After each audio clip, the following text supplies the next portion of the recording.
Good morning to one and all. നിലവിൽ നമ്മൾ discuss ചെയ്യുന്നത് മാർക്കറ്റിംഗ് മാനേജ്മെന്റിലെ ഡിസ്ട്രിബ്യൂഷൻ എന്ന ചാപ്റ്ററാണ്. എന്താണ് physical distribution, components of physical distribution, channels of physical distribution എന്നിവ നമ്മൾ ഓൾറെഡി ഡിസ്കസ് ചെയ്ത് കഴിഞ്ഞതാണ്. സോ ഈ ക്ലാസ്സിൽ നമ്മൾ ചർച്ച ചെയ്യുന്നത് factors determining the choice of distribution channel എന്നൊരു കോൺസെപ്റ്റാണ്. അതായത് നമ്മൾ ഡിസ്ട്രിബ്യൂഷൻ ചാനൽ സെലക്ട് ചെയ്യുമ്പോൾ ശ്രദ്ധിക്കേണ്ട അല്ലെങ്കിൽ നമ്മളെ സ്വാധീനിക്കുന്ന പ്രധാന ഘടകങ്ങൾ ഏതൊക്കെയാണെന്നുള്ളതാണ് നമ്മൾ പഠിക്കുന്നത്. നമ്മൾ നേരത്തെ മനസ്സിലാക്കിയിട്ടുണ്ട് ചാനൽസ് ഓഫ് ഡിസ്ട്രിബ്യൂഷനെ 4 ആയിട്ടാണ് ക്ലാസിഫൈ ചെയ്യുന്നത്: 0 level channel, 1 level channel, 2 level channel അല്ലെങ്കിൽ 3 ലെവൽ ചാനൽ. സോ ഇതിൽ ഏത് ചാനലാണ് നമ്മുടെ ഓർഗനൈസേഷൻ ഡിസ്ട്രിബ്യൂഷന് വേണ്ടി സെലക്ട് ചെയ്യുന്നത് എന്ന് സ്വാധീനിക്കുന്ന ഘടകങ്ങളാണ് ഇവിടെ നമ്മൾ ഡിസ്കസ് ചെയ്യാൻ പോകുന്നത്. സോ നമുക്ക് എന്താണെന്നുള്ള ഒന്ന് പരിശോധിക്കാം. Factor determining the choice of distribution channels. There are A number of factors both objective and subjective varying from company to company which given choice or selection of channel of distribution. അപ്പോൾ പറയുന്ന കാര്യം എന്ന് വെച്ചാൽ distribution channel select ചെയ്യുന്നതിന് ഒരുപാട് factors നമ്മൾ consider ചെയ്യേണ്ടതുണ്ട്. ഈ ഒരു ഫാക്ടേഴ്സ് സബ്ജക്റ്റീവ് ആകാം, ഒബ്ജക്റ്റീവ് ആവാം. ഈ ഒരു ഫാക്ടേഴ്സിനെ അല്ലെങ്കിൽ ഈ ഒരു ഫാക്ടേഴ്സിനെ നമുക്ക് 5 ആയിട്ട് ക്ലാസിഫൈ ചെയ്യാം.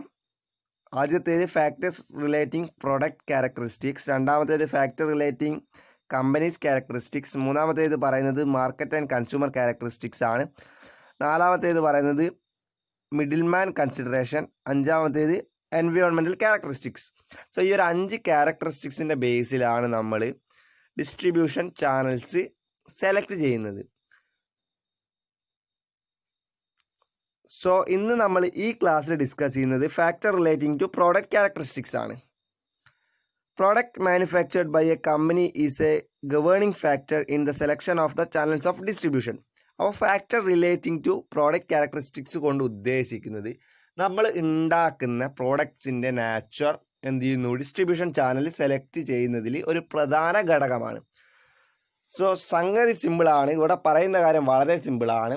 ഒരു ഓർഗനൈസേഷൻ ഏത് പ്രൊഡക്റ്റ് ആണോ മാനുഫാക്ചർ ചെയ്യുന്നത്, ഇൻഡസ്ട്രിയൽ ഗുഡ്സ് ആണോ അല്ലെങ്കിൽ കൺസ്യൂമർ ഗുഡ്സ് ആണോ, ഏത് പ്രോഡക്റ്റ് ആണ് മാനുഫാക്ചർ ചെയ്യുന്നത്, ആ ഒരു പ്രോഡക്റ്റിൻ്റെ നാച്ചറിനനുസരിച്ചാണ് നമ്മൾ എന്ത് ചെയ്യുന്നത്, ഡിസ്ട്രിബ്യൂഷൻ ചാനൽ സെലക്ട് ചെയ്യുന്നത്. അല്ലെങ്കിൽ ഡിസ്ട്രിബ്യൂഷൻ ചാനൽ സെലക്ട് ചെയ്യുമ്പോൾ പ്രധാനപ്പെട്ട ഒരു ഫാക്ടറാണ് പ്രോഡക്റ്റ് ക്യാരക്ടറിസ്റ്റിക്സ് എന്ന് പറയുന്നത്, പ്രോഡക്റ്റിൻ്റെ ഫീച്ചേഴ്സ് എന്ന് പറയുന്നത്. അപ്പോൾ പ്രോഡക്റ്റ് ക്യാരക്ടറിസ്റ്റിനെ നമുക്ക് 10 പോയിൻ്റാണ് പഠിക്കാനുള്ളത്. ഈ ഒരു 10 പോയിന്റ് നമുക്ക് ജസ്റ്റ് ഒന്ന് ലിസ്റ്റ് ഔട്ട് ചെയ്യാം. ഡീറ്റെയിൽഡ് ആയിട്ട് നമ്മൾ പഠിക്കുന്നുണ്ട്. സോ ആദ്യത്തെ പോയിന്റ് എന്ന് പറയുന്നത് ഇൻഡസ്ട്രിയൽ ഓർ കൺസ്യൂമർ പ്രോഡക്റ്റ് ആണ്. ഞാൻ നേരത്തെ സൂചിപ്പിച്ചതുപോലെ ഇൻഡസ്ട്രിയൽ ഗുഡ്സ് ആണോ അല്ലെങ്കിൽ കൺസ്യൂമർ ഗുഡ്സ് ആണോ എന്നുള്ളത് നമ്മൾ ഐഡൻറ്റിഫൈ ചെയ്യണം. അതിനനുസരിച്ചാണ് എന്ത് ചെയ്യുന്നത്, ഈ ഒരു ഡിസ്ട്രിബ്യൂഷൻ ചാനൽ അല്ലെങ്കിൽ ചെയിൻ ഓഫ് ഡിസ്ട്രിബ്യൂഷൻ നമ്മൾ സെലക്ട് ചെയ്യുന്നത്. രണ്ടാമത് അതിൻ്റെ പെറിഷബിലിറ്റി, പെട്ടെന്ന് നശിക്കുകയോ അല്ലെങ്കിൽ ലോങ് ഡ്യൂറേഷനുള്ള ഗുഡ്സ് ആണോ എന്നുള്ളത്. മൂന്നാമത് യൂണിറ്റ് വാല്യൂ, നാലാമത് സ്റ്റൈൽ, ഒബ്സലസൻസ്, അഞ്ചാമത് weight and technology used, 6 standardised product, 7 purchase frequency, 8 newness and market acceptance, 9 seasonality, 10 product breadth. So ഇത്രയും പോയിന്റുകളാണ് നമ്മൾ factors relating to product characteristics പഠിക്കുന്നത്. സോ നമ്മളിപ്പോൾ ഡിസ്കസ് ചെയ്തത് നമ്മളെ ഡിസ്ട്രിബ്യൂഷൻ ചാനൽ സെലക്ട് ചെയ്യുമ്പോൾ എഫക്റ്റ് ചെയ്യുന്ന ഫാക്ടേഴ്സ് ആണ്. സോ ഈ ഒരു ഫാക്ടേഴ്സിനെ നമ്മൾ 5 ആയിട്ട് ക്ലാസിഫൈ ചെയ്തിട്ടുണ്ട്. അതിലെ ആദ്യത്തെ ഫാക്ടർ റിലേറ്റിംഗ് പ്രോഡക്റ്റ് ക്യാരക്ടറിസ്റ്റിക്സ് ആണ് നമ്മൾ ഡിസ്കസ് ചെയ്യുന്നത്. സോ ഇതിൻ്റെ factor relating to product characteristics നമുക്ക് 10 ആയിട്ട് ക്ലാസിഫൈ ചെയ്യുന്നുണ്ട്. അതിൻ്റെ ആദ്യത്തെ പോയിന്റ് എന്ന് പറയുന്നത് ഇൻഡസ്ട്രിയൽ ഓർ കൺസ്യൂമർ പ്രോഡക്റ്റ്. അതായത് നമ്മുടെ പ്രോഡക്റ്റിൻ്റെ നാച്ചർ നമുക്ക് ഐഡൻറ്റിഫൈ ചെയ്യേണ്ടതുണ്ട്. ഇൻഡസ്ട്രിയൽ ഗുഡ്സ് ആണോ കൺസ്യൂമർ ഗുഡ്സ് ആണോ എന്ന് ഐഡൻറ്റിഫൈ ചെയ്യണം. അതിനനുസരിച്ചാണ് എന്ത് ചെയ്യുന്നത്, ഡിസ്ട്രിബ്യൂഷൻ ചാനൽ സെലക്ട് ചെയ്യുന്നത്. സോ ഇവിടെ എന്നിട്ടുള്ള എക്സ്പ്ലനേഷൻ ഒന്ന് പരിശോധിച്ച് കഴിഞ്ഞാൽ, when the product being manufactured and sold is industrial in nature, direct channel of distribution is useful because of the relatively small number of customers needed for the personal attention, salesman, technical qualification and after sales servicing, etc. However, In case of consumer product, indirect channels of distribution such as wholesaler, retailer is the most suitable. അപ്പോൾ നമ്മൾ നേരത്തെ പറഞ്ഞ കാര്യം തന്നെയാണ്. ഇപ്പോൾ industrial ഗുഡ്സിൻ്റെ കേസാണെങ്കിൽ direct selling ആണ്, അതായത് zero level ചാനലാണ് അഭികാമ്യം, അല്ലെങ്കിൽ സീറോ ലെവൽ ചാനലാണ് സ്യൂട്ടബിൾ എന്നാണ് പറയുന്നത്. കാരണം അവിടെ സെയിൽസ്മാൻ്റെയോ അല്ലെങ്കിൽ ഇൻ്റർമീഡിയറീസിൻ്റെയോ ചാൻസസ് വളരെ കുറവാണ്, അല്ലെങ്കിൽ ആഫ്റ്റർ സെയിൽ സർവീസ് ഒന്നും ഈ ഒരു ഇൻഡസ്ട്രിയൽ സർവീസിന് ആവശ്യമില്ല, അല്ലെങ്കിൽ ഇൻഡസ്ട്രിയൽ സെക്ടറിന് ആവശ്യമില്ല. പക്ഷെ നേരെ സംബന്ധിച്ച് കൺസ്യൂമർ ഗുഡ്സ്, ഇപ്പോൾ സോപ്പ്, ഉപ്പ്, അതേപോലെയുള്ള കൺസ്യൂമർ ഗുഡ്സിൻ്റെ കേസിലാണെങ്കിൽ അവിടെ ഇൻഡയറക്റ്റ് സെല്ലിംഗ്, ഇപ്പോൾ 1 ലെവൽ 2 ലെവൽ 3 ലെവൽ ചാനൽ, അതിലേതെങ്കിലും ചാനലാണ് അഭികാമ്യം. ഏറ്റവും അഭികാമ്യം എന്ന് പറയുന്നത് 3 ലെവൽ ചാനലാണ്, 2 ലെവൽ ചാനലാണ്. മാനുഫാക്ചർ, ഹോൾസെയിലർ, റീറ്റെയിലർ, കസ്റ്റമേഴ്സ്, ഈ ഒരു ലെവലിലാണ് എന്ത് ചെയ്യുന്നത്, പോകുന്നത്. അപ്പോൾ പ്രോഡക്റ്റ് ക്യാരക്ടറിസ്റ്റിക്കിൽ വരുന്ന ആദ്യത്തെ പോയിന്റ് എന്ന് പറയുന്നത് ഇൻഡസ്ട്രിയൽ ഓർ കൺസ്യൂമർ പ്രോഡക്റ്റ് ആണ്. ഇൻഡസ്ട്രിയൽ പ്രോഡക്റ്റ് ആണെങ്കിൽ ഡയറക്റ്റ് സെല്ലിംഗ് ആണ് നമ്മൾ പ്രിഫർ ചെയ്യുന്നത്. കാരണം ഡയറക്റ്റ് സെല്ലിംഗ് ആകുമ്പോൾ അവിടെ പേഴ്സണൽ അറ്റൻഷനോ സെയിൽസ്മാൻ്റെ ടെക്നിക്കൽ ക്വാളിഫിക്കേഷനോ ഒക്കെ വളരെ കുറച്ച് മതി. പക്ഷേ കൺസ്യൂമർ ഗുഡ്സിൻ്റെ കേസിലാണെങ്കിൽ ഇൻഡയറക്റ്റ് ചാനൽ, പ്രത്യേകിച്ചും 2 ലെവൽ ചാനൽ. അപ്പോൾ 2 ലെവൽ ചാനൽ എങ്ങനെയാണ് വരുന്നത് നിങ്ങൾ ഒന്ന് ഓർമ്മിച്ച് നോക്കുക. 2 ഇൻ്റർമീഡിയറീസ് ആണ്, മാനുഫാക്ചറർ, പിന്നെ വരുന്നത് ഹോൾസെയിലർ, റീറ്റെയിലർ, കസ്റ്റമേഴ്സ്. ഈ ഒരു ലെവലിലാണ് കൺസ്യൂമർ പ്രോഡക്റ്റിൻ്റെ കേസിൽ വരുന്നത്. രണ്ടാമത്തെ ഫീച്ചർ, പ്രോഡക്റ്റിൻ്റെ രണ്ടാമത്തെ ക്യാരക്ടറിസ്റ്റിക്സ് എന്ന് പറയുന്നത് പെറിഷബിലിറ്റിയാണ്. Perishable goods such as vegetable, milk, butter, bakery products, fruits, seafood, etc. require direct selling as they must reach consumers as easily as possible after production because of the danger associated with delay in repeated handling. അപ്പോൾ perishable നാച്ചുറലുള്ള goods ആണെങ്കിൽ, for example പെട്ടെന്ന് നശിച്ചു പോകുന്ന, ഇപ്പോൾ പച്ചക്കറി ആയി കഴിഞ്ഞാലും പഴവർഗ്ഗങ്ങളായി കഴിഞ്ഞാലും പാലായി കഴിഞ്ഞാലും ബേക്കറി പ്രോഡക്റ്റ്സ് ആയി കഴിഞ്ഞാലും അവ പെട്ടെന്ന് നശിച്ചു പോകുന്നുണ്ട്. ഇങ്ങനെ പെട്ടെന്ന് നശിച്ചു പോകുന്ന സാധനങ്ങൾ എന്ത് ചെയ്യണം, എത്രയും പെട്ടെന്ന് കസ്റ്റമേഴ്സിലേക്ക് എത്തിക്കണം. ഇപ്പോൾ ഉദാഹരണമായിട്ട് മീനൊക്കെ പെട്ടെന്ന് 1 ദിവസമോ 2 ദിവസമാണ് മാക്സിമം വെക്കാൻ പറ്റും, അതിനുള്ളിൽ എന്ത് ചെയ്യും, നശിച്ചു പോകും. അതേപോലെ തന്നെയാണ് പച്ചക്കറി, ഫ്രൂട്ട്സ്. അവ അതുകൊണ്ട് തന്നെ പെട്ടെന്ന് തന്നെ നമുക്ക് കസ്റ്റമേഴ്സിൻ്റെ കയ്യിലേക്ക് എത്തിക്കണം. അതുകൊണ്ട് തന്നെ ഡയറക്റ്റ് സെല്ലിംഗ് അല്ലെങ്കിൽ സീറോ ലെവൽ ചാനലാണ് അഭികാമ്യം എന്നുള്ളതാണ് ഇവിടെ പറയുന്ന കാര്യം. അപ്പോൾ പെട്ടെന്ന് നശിക്കുന്ന പെറിഷബിലിറ്റി കൂടിയ ഐറ്റങ്ങളായ പച്ചക്കറി, ബേക്കറി പ്രോഡക്ട്സ്, പിന്നെ ഫ്രൂട്ട്സ് തുടങ്ങിയ സാധനങ്ങൾ എന്ത് ചെയ്യണം, ഡയറക്റ്റ് സെല്ലിംഗ് ആണ് അഭികാമ്യം. ഇവരെന്ത് ചെയ്യണം, പെട്ടെന്ന് തന്നെ കസ്റ്റമേഴ്സിൻ്റെ കയ്യിലേക്ക് എത്തിക്കണം. സോ മൂന്നാമത്തെ പോയിന്റ് പറയുന്നത് യൂണിറ്റ് വാല്യൂ ആണ്. യൂണിറ്റ് വാല്യൂ എന്ന് ഉദ്ദേശിക്കുന്നത് ഈ ഒരു പ്രൊഡക്റ്റിൻ്റെ നമ്മൾ ഉണ്ടാക്കിയ നമ്മുടെ ഫൈനൽ ഗുഡ്സിൻ്റെ വാല്യൂ ആണ് യൂണിറ്റ് വാല്യൂ കൊണ്ട് ഉദ്ദേശിക്കുന്നത്. When the unit value of product is high, it is usually economic to choose direct channels of distribution such as company-owned sales force than middleman. On the contrary, if the unit value is low and the amount involved in each transaction is generally small, it is desired to choose indirect channels of distribution, അതായത് throw middleman. അപ്പോൾ higher unit value ഉള്ള കേസാണെങ്കിൽ, ഇപ്പോൾ നമ്മൾ നേരത്തെ പറഞ്ഞതുപോലെ, നേരത്തെ നമ്മൾ എന്ത് പറഞ്ഞിട്ടുണ്ട്, ഇൻഡസ്ട്രിയൽ ഗുഡ്സ് ആണോ കൺസ്യൂമർ ഗുഡ്സ് ആണോ എന്ന് പറഞ്ഞ കേസ് പോലെ തന്നെയാണ് പറഞ്ഞത്. ഇൻഡസ്ട്രിയൽ ഗുഡ്സിൻ്റെ യൂണിറ്റ് വാല്യൂ വളരെ കൂടുതലായിരിക്കും. അങ്ങനെ യൂണിറ്റ് വാല്യൂ കൂടുതലായിട്ടുള്ള കേസിൽ, അല്ലെങ്കിൽ നമ്മൾ പ്രൊഡ്യൂസ് ചെയ്യുന്ന നമ്മളെ ഫൈനൽ ഗുഡ്സിൻ്റെ പ്രൈസ് കൂടുതലാണെങ്കിൽ അവ നമുക്ക് എന്ത് ചെയ്യാം, ഡയറക്റ്റ് സെല്ലിംഗ് വഴി സെല്ല് ചെയ്യാം. കാരണം അവിടെ മിഡിൽമാൻ്റെ ഒരു ആവശ്യമൊന്നുമില്ല, നമുക്ക് ഡയറക്റ്റായിട്ട് തന്നെ കസ്റ്റമേഴ്സിലേക്ക് എത്തിക്കാം. നമ്മുടെ സ്റ്റോർ വഴി, നമ്മുടെ സിസ്റ്റം വഴി ഡയറക്റ്റായിട്ട് കസ്റ്റമേഴ്സിലേക്ക് എത്തിക്കാൻ സാധിക്കും. അതുകൊണ്ട് തന്നെ അവിടെ എന്താണ്, പിന്നെയും പ്രൈസ് ഹൈക്ക് ഉണ്ടാവാനുള്ളൊരു സാധ്യതയില്ല. കാരണം നമ്മൾ മിഡിൽമാനൊക്കെ നിയമിച്ചു കഴിഞ്ഞാൽ അവരും എന്ത് ചെയ്യും, അവരുടെ പ്രോഫിറ്റ് എടുക്കുകയും പിന്നീട് പ്രൈസ് പിന്നെയും കൂടുന്നുണ്ട്. അതേപോലെ ചീപ്പർ പ്രോഡക്റ്റ് ആണെങ്കിൽ നമുക്ക് എന്ത് ചെയ്യാം, ഇൻഡയറക്റ്റ് ചാനൽ യൂസ് ചെയ്യാം. ഇൻഡയറക്റ്റ് ചാനൽ എന്ന് പറഞ്ഞു കഴിഞ്ഞാൽ അവിടെ എന്ത് ചെയ്യാം, മിഡിൽമാനൊക്കെ അല്ലെങ്കിൽ മിഡിൽമാൻ്റെ സർവീസൊക്കെ അവൈൽ ചെയ്യാം. ഇതാണ് യൂണിറ്റ് വാല്യൂവിൽ പറയുന്ന കാര്യം. സോ 3 പോയിന്റാണ് നമ്മളിപ്പോൾ ഡിസ്കസ് ചെയ്തത്. ആദ്യത്തെ പോയിന്റ് എന്ന് പറയുന്നത് ഇൻഡസ്ട്രിയൽ ഗുഡ്സ് ആണോ കൺസ്യൂമർ ഗുഡ്സ് ആണോ എന്നുള്ളതാണ്. രണ്ടാമത്തേത് പെർഷബിലിറ്റി, മൂന്നാമത്തേത് യൂണിറ്റ് വാല്യൂ, നാലാമത്തേത് style of obsolescence. When there is a high degree of style of obsolescence in product like fashion garments, it is desirable to sell direct to retailers who specialize in fashion goods. അപ്പോൾ obsolescence കൊണ്ട് ഉദ്ദേശിക്കുന്നത് എന്താണെന്ന് വെച്ചാൽ ആ technology നമ്മൾ use ചെയ്യുന്ന technology പെട്ടെന്ന് മാറുന്നു, പെട്ടെന്ന് അപ് ടു ഡേറ്റ് ആവുന്നു. ഇപ്പോൾ ഫോർ എക്സാമ്പിൾ ഫാഷൻ ഗുഡ്സ് ആണെങ്കിൽ അല്ലെങ്കിൽ ഫാൻസി ഐറ്റം ഒക്കെ ആണെങ്കിൽ ഓരോ ട്രെൻഡ് മാറി പുതിയ ട്രെൻഡ് വരുന്നുണ്ട്, അല്ലെങ്കിൽ പെട്ടെന്ന് തന്നെ എന്ത് ചെയ്യുന്നു, അതിൻ്റെ സ്റ്റൈല് ഔട്ട്ഡേറ്റഡ് ആവുന്നുണ്ട്. സോ ഇങ്ങനത്തെ കേസിൽ അവർ പറയുന്നതെന്ന് വെച്ചാൽ ഡയറക്റ്റായിട്ട് റീറ്റെയിലേഴ്സിന് കൊടുക്കുക, അതായത് ഏറ്റവും കുറഞ്ഞ channels of distribution, manufacture, retailer, customers, ഇങ്ങനെയുള്ള ഡിസ്ട്രിബ്യൂഷൻ ആയിരിക്കും അഭികാമ്യം എന്നാണ് പറയുന്നത്. സോ 4ാമത്തെ പോയിന്റ് സ്റ്റൈൽ ഓഫ് ഒബ്സലസൻസ് ഒരു പ്രധാനപ്പെട്ട ഡിസ്ട്രിബ്യൂഷൻ ചാനൽസ് സെലക്ട് ചെയ്യുന്നതിൽ ഒരു പ്രധാനപ്പെട്ട ഫാക്ടറാണ്. 5ാമത്തേത് weight and technicality. When the products are bulky, large in size, technically complicated, it is usual to choose direct channels of distribution. അപ്പം നമ്മൾ നേരത്തെ പറഞ്ഞ യൂണിറ്റ് വാല്യൂയും അല്ലെങ്കിൽ ഇൻഡസ്ട്രിയൽ ഗുഡ്സ് ആണോ കൺസ്യൂമർ ഗുഡ്സ് ആണോ എന്ന് പറഞ്ഞതുമായിട്ട് റിലേറ്റ് ചെയ്ത ഒരു പോയിൻ്റാണ് വെയിറ്റ് ആൻഡ് ടെക്നിക്കാലിറ്റി. നമ്മൾ നേരത്തെ സൂചിപ്പിച്ചതുപോലെ ഇൻഡസ്ട്രിയൽ ഗുഡ്സിന് സ്വാഭാവികമായിട്ടും വെയിറ്റ് കൂടുതലായിരിക്കും, അല്ലെങ്കിൽ അതിൻ്റെ സൈസ് വലുതായിരിക്കും. സോ ഇങ്ങനെ വലിയ സൈസ് ആണെങ്കിലോ അല്ലെങ്കിൽ വെയിറ്റ് കൂടുതലാണെങ്കിലോ അതിന് ടെക്നിക്കൽ കോംപ്ലക്സ് ഉണ്ടെങ്കിലോ നമ്മൾ എന്ത് ചെയ്യുന്നു, ഡയറക്റ്റ് സെല്ലിംഗ് ആണ്, അല്ലെങ്കിൽ ഡയറക്റ്റ് സെല്ലിംഗ് 0 ലെവൽ ചാനലാണ് പ്രിഫർ ചെയ്യുന്നത് എന്ന് സാരം.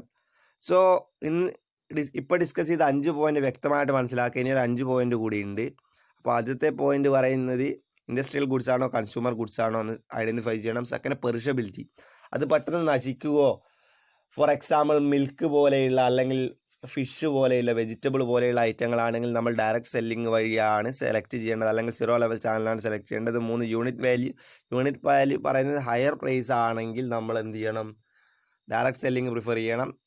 ലോവർ പ്രൈസ് അല്ലെങ്കിൽ കുറഞ്ഞ പൈസ ആണെങ്കിൽ ഇൻഡയറക്റ്റ് സെല്ലിംഗ് ആണ് സ്യൂട്ടബിൾ. 5ാമത്തേത് സ്റ്റൈൽ ഓഫ് ഒബ്സലസൻസ്. പെട്ടെന്ന് ടെക്നോളജി മാറുന്ന ഔട്ട്ഡേറ്റഡ് ആവുന്ന പ്രോഡക്ട്സ് ലൈക്ക് ഫാഷൻ പ്രോഡക്ട്സും ഫാൻസി പ്രോഡക്ട്സും ആണെങ്കിൽ അവ പെട്ടെന്ന് തന്നെ വിറ്റ് തീർക്കേണ്ടതുണ്ട്. 5ാമത്തേത് weight and technicality.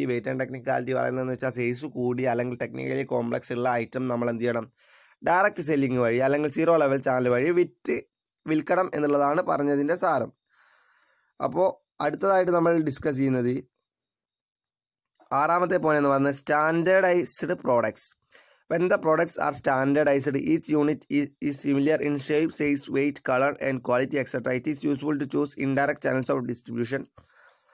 On contrary, if product is not standardized and products on order, it is desirable to have direct channels of distribution.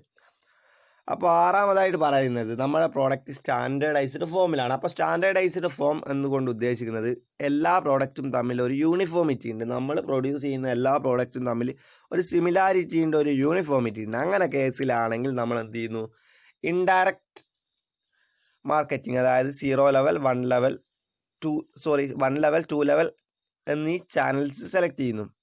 അതായത് മാനുഫാക്ചർ, ഹോൾസെയിലർ, കസ്റ്റമേഴ്സ്, അല്ലെങ്കിൽ മാനുഫാക്ചർ, ഹോൾസെയിലർ, റീറ്റെയിലർ, കസ്റ്റമേഴ്സ് എന്ന രീതിയിലുള്ള ഡിസ്ട്രിബ്യൂഷൻ ചാനലാണ് standardised പ്രോഡക്ട്സിൻ്റെ കേസിൽ നമ്മൾ select ചെയ്യുന്നത്. ഇപ്പോൾ standardise അല്ലെങ്കിൽ നമ്മൾ എന്ത് ചെയ്യുന്നു, നമ്മൾ direct channels of distribution prefer ചെയ്യുന്നു. 7ാമതായിട്ട് പറയുന്നത് പർച്ചേസ് ഫ്രീക്വൻസി ആണ്.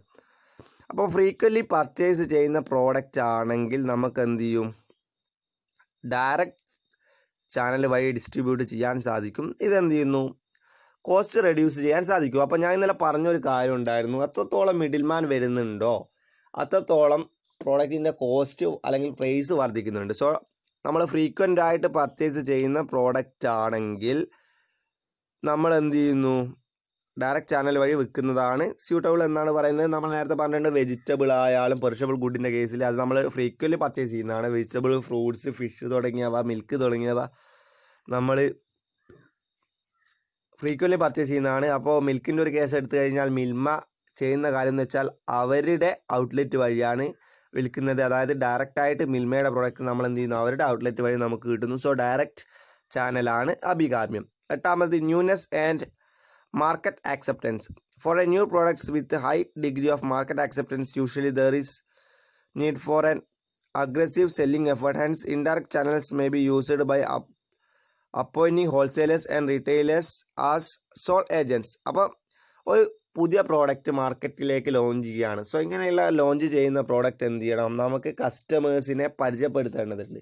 സോ അങ്ങനെയുള്ള പ്രോഡക്റ്റിൻ്റെ കേസാണെങ്കിൽ അതിന് ഇൻഡയറക്റ്റ് ചാനലാണ് സ്യൂട്ടബിൾ. കാരണം നമുക്ക് എന്ത് ചെയ്യണം, ഹോൾസെയിലേഴ്സിൻ്റെയും റീറ്റെയിലേഴ്സിൻ്റെയും സർവീസ് ആവശ്യമുണ്ട്. കാരണം ഹോൾസെയിലേഴ്സുമാണ് റീറ്റെയിലേഴ്സുമാണ് കസ്റ്റമേഴ്സുമായിട്ട് ഡയറക്റ്റായിട്ട് ഇൻട്രാക്ട് ചെയ്യുന്നത്.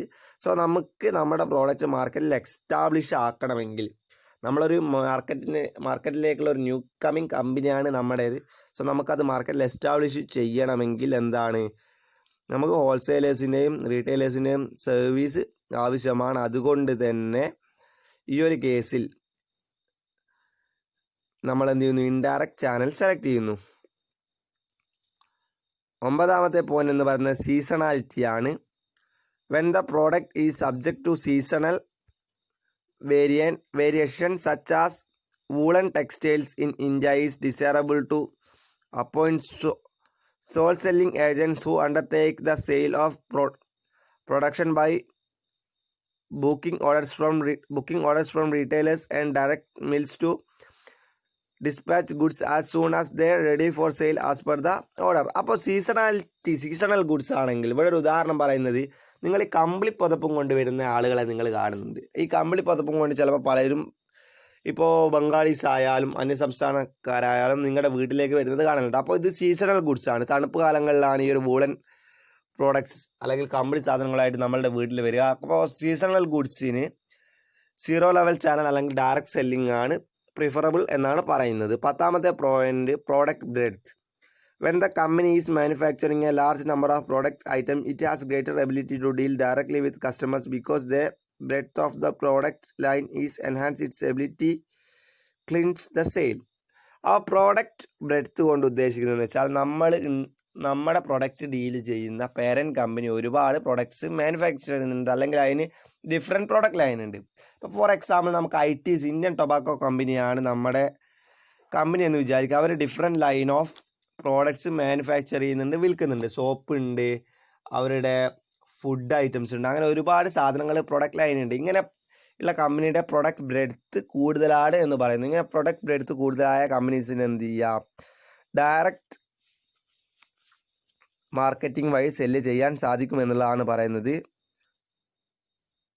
ഉദാഹരണമായിട്ട് പറഞ്ഞിട്ടുള്ളത് Delhi cloth mill, Bombay dyeing, Mafatlal group തുടങ്ങിയ ഉദാഹരണമായിട്ട് പറഞ്ഞിട്ടുണ്ട്. അവരെന്താണ് ഡയറക്റ്റ് സെല്ലിംഗ് വഴിയാണ് പ്രോഡക്റ്റ് സെല് ചെയ്യുന്നത്. കൂടാതെ ബേറ്റേൻ്റെ ഒരു ഉദാഹരണം കൂടി ഇവിടെ ഓർമ്മിപ്പിക്കുന്നുണ്ട്. അവരൊക്കെ എന്താണ്, അവരുടെ സ്റ്റോർ വഴിയാണ് സാധനം വിൽക്കുന്നത്. അതുകൊണ്ട് തന്നെ ഡയറക്റ്റ് സെല്ലിംഗ് ആണ് പ്രിഫർ ചെയ്യുന്നത്.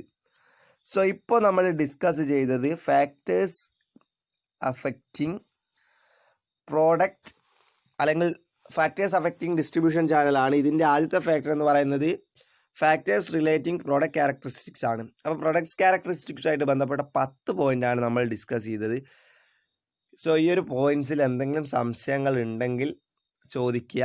കാരണം ഈ ഒരു പ്രോഡക്ട്സിൻ്റെ അടിസ്ഥാനത്തിലാണ് നമ്മൾ ഡിസ്ട്രിബ്യൂഷൻ ചാനൽ സെലക്ട് ചെയ്യുന്നത്. അപ്പോൾ ഒന്ന് റിവൈൻഡ് ചെയ്ത് നോക്കിയാൽ 5 പോയിൻ്റ് നമ്മുടെ പ്രധാനപ്പെട്ട 5 പോയിൻ്റ് നമ്മുടെ മനസ്സിലേക്ക് വരുന്നുണ്ടോ നോക്കുക.